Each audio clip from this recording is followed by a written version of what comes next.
ជំរាបសួរហើយក៏សួស្តីពុកម៉ែបងប្អូនទាំងអស់គ្នាថ្ងៃនេះខ្ញុំមកបង្ហាញពីរបៀប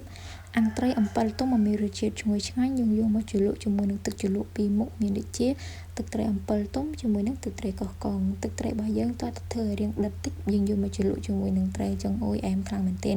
យើងបន្ទាប់ជាមួយនឹងសាឡាត់មកអូយនិយាយពីថាទំនងខ្លាំងមែនទែនពេលល្ងាចឡើងយើងមានអតិច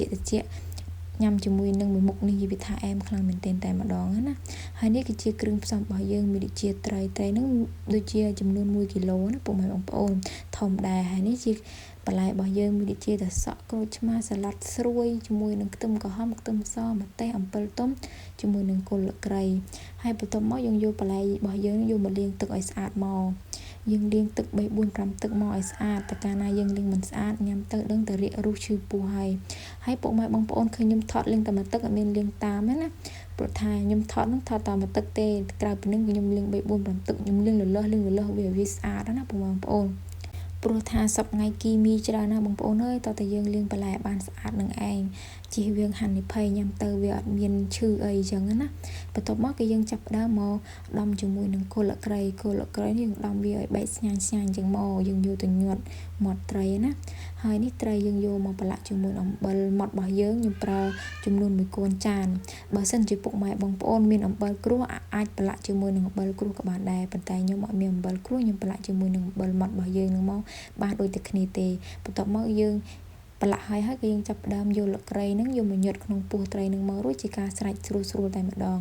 បន្ទាប់មកដាក់ឆ្អើរឲ្យក្តៅហើយគឺយើងចាប់ផ្ដើមលើកត្រីដាក់អាំងហ្នឹងមកនិយាយពីថាចង្អើរហ្នឹងវាខ្លីជាងត្រីទៀតត្រីហ្នឹងវាវិញជាចង្អើរតែម្ដងណាហើយឥឡូវយើងចាប់ផ្ដើមមកហាន់គ្រឿងក្រៅរបស់យើងហ្នឹងមកខ្ញុំប្រើខ្ទឹមក្រហមចំនួន2កំពឹសខ្ទឹមក្រហមនេះយកមកធ្វើទឹកត្រីអំពិលទុំណាពុកម៉ែបងប្អូនយើងហាន់វាចំណិតស្ដើងចឹងមកហើយនេះម្ទេសយើងស្រឡាញ់ប៉ុណ្ណាដាក់ប៉ុណ្ណឹងមកបើពុកម៉ែជប់បងប្អូន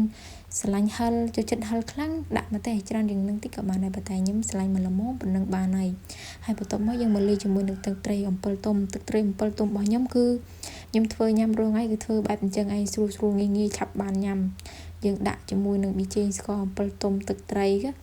ជាមួយនឹងម្ទេសខ្ទឹមក្រហមលឹកខ្ទឹមហើយកូរវឹករួចជាការស្រេចហើយនេះទឹកត្រីកោះកុងរបស់យើងក៏បានរួចរាល់ហើយដែរនិយាយពីថាអូយក្រហមឆ្អិនឆ្អៅខ្លាំងមែនទែនហើយត្រីរបស់យើងក៏បានឆ្អិនរួចរាល់ដែរដាក់ចូលក្នុងចាននិយាយពីថាវែងជាងចានទៅទៀតហើយនេះយើងមកហិសាច់ត្រីឲ្យពុកម៉ែបងប្អូនបានទស្សនានិយាយពីថាហុយផ្សែងតិចអូយនិយាយរំទៅសាច់វាឡើងណែនហើយពេលញ៉ាំទៅឡើងផ្អែមឆ្ងាញ់ជាងអាត្រីចិញ្ចឹមទៀតនេះត្រីបងស្រះខ្លួនឯងទេណាពុកម៉ែបងប្អូនហើយឥឡូវយើងមកភ្លក់ទាំងអស់គ្នាមុខអ្នកភ្លក់នេះដល់កឲ្យភ្លក់តែមួយម៉ាត់ទេប៉ុន្តែនេះលើពី2 3ម៉ាត់ទៅទៀតហើយឥឡូវវីដេអូនេះខ្ញុំសូមចប់តែប៉ុណ្ណេះចាំជួបគ្នានៅវីដេអូក្រោយណាកុំភ្លេចជួយ